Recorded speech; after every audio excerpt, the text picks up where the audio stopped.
Mabilisang balitaan, komprehensibo at totoo sa loob ng 1 minuto. Simula na ang Diskurso Tidbits. Biglang kumabig. Sara Diskaya, sinalungat ang sarili tungkol sa bilang at pinagmulan ng luxury cars. Bonoan out, D-Zone in.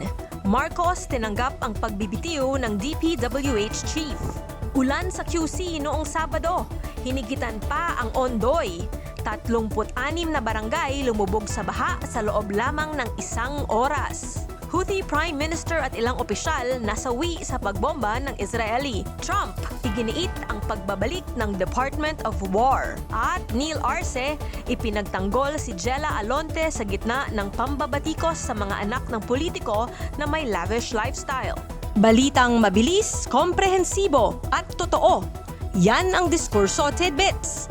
Basahin ang tungkol sa lahat ng yan at sa marami pang ibang nakatutuwa at makabuluhang balita sa diskurso.ph.